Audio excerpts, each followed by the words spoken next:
So you decided to open a construction company, and here you are at 6 in the morning at the gate of a gravel lot.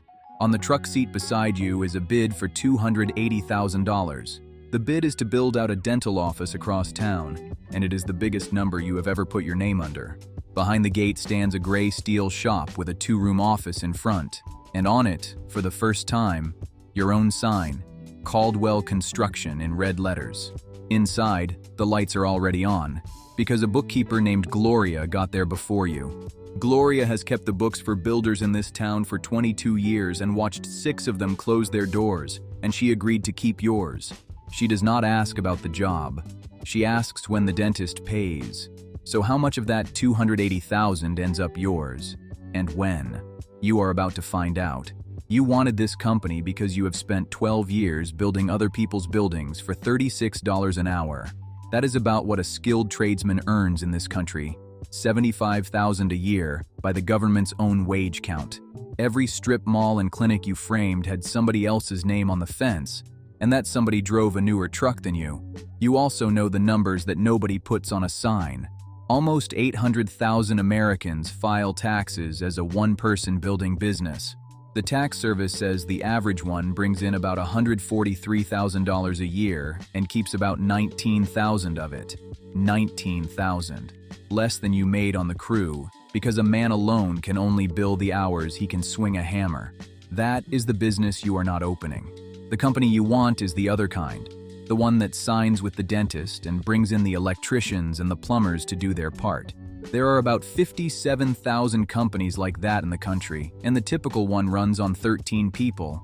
The distance between the man with a pickup and the company with 13 people is what this year is about. And most of that difference is money, not skill. Start with the yard, because a construction company does not need a storefront. The work happens on the customer's property, so what you need is a place for the trucks, the tools, and the paperwork. You lease half an acre of fenced gravel with a 3,000 square foot steel shop and the 2-room office on the industrial road between the lumber yard and the rental yard.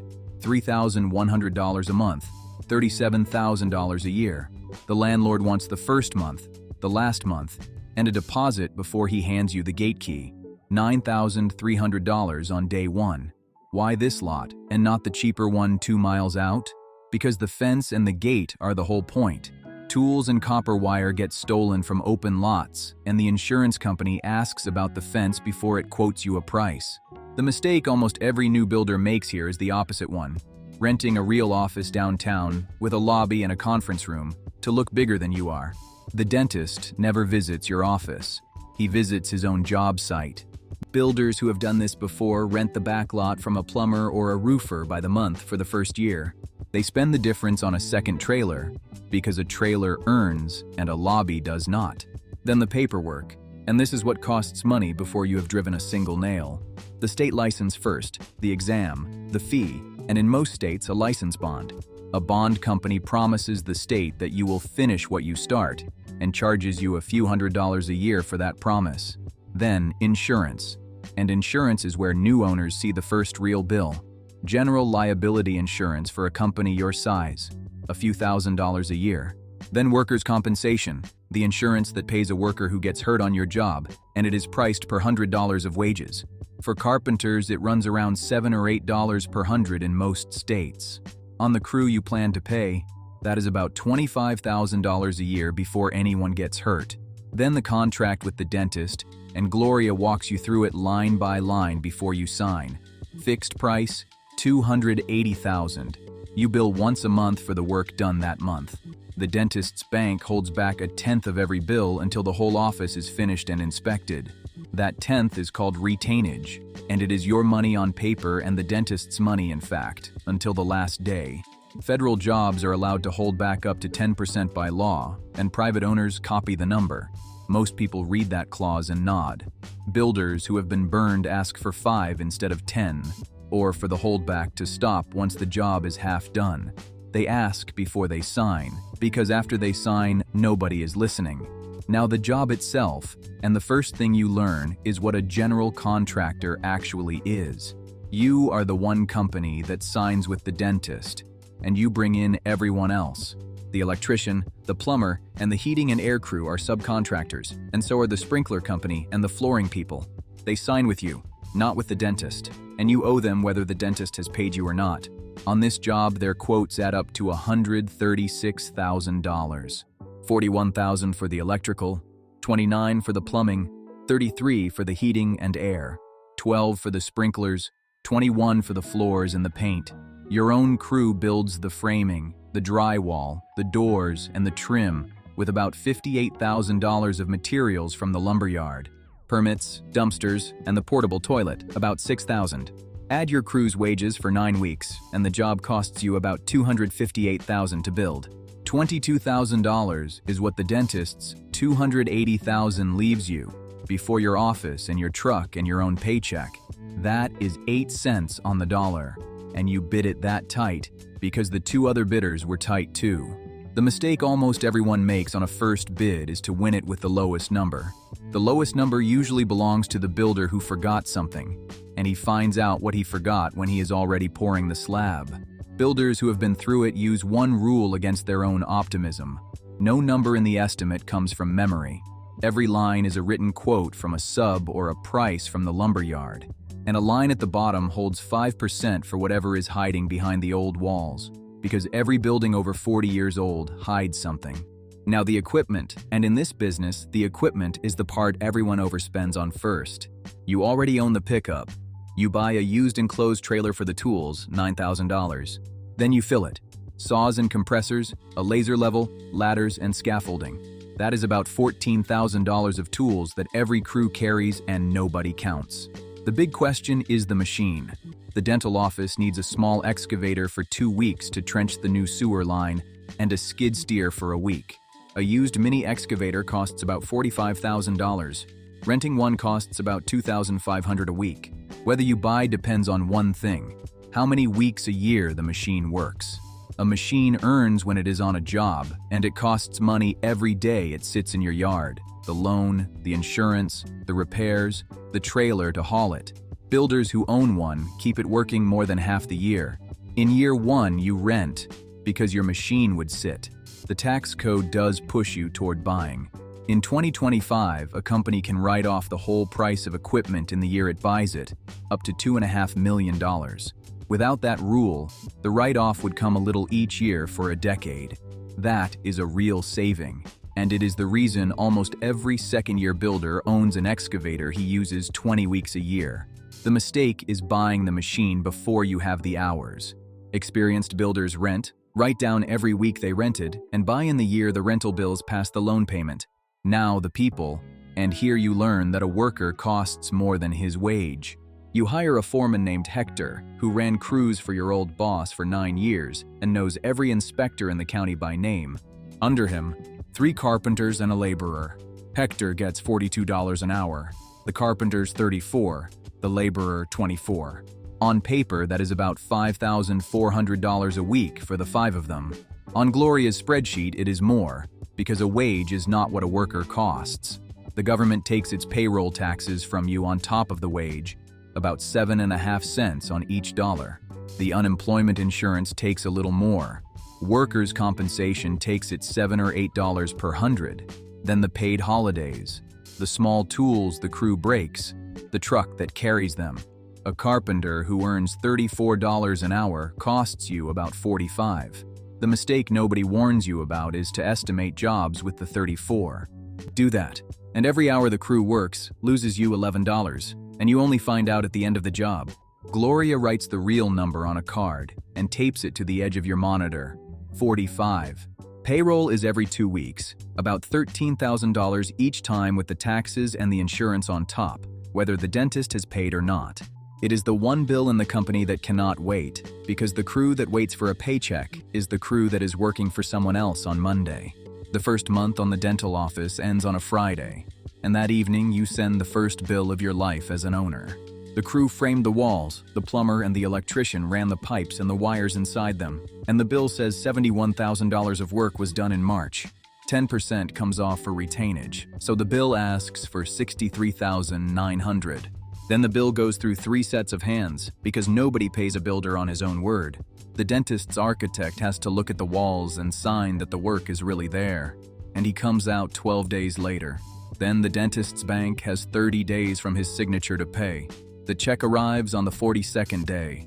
In those 42 days, you made 3 payrolls, about $39,000. The lumberyard's 30-day bill came due, $18,000. The plumber and the electrician sent their own first bills, $31,000, due in 30 days whether you were paid or not. Almost every new builder sits where you are sitting that month and finally understands the business. You are not only building the dentist's office, you are lending the dentist the money to build it, about $60,000 for 6 weeks at a time, every month, and he pays you no interest for the loan.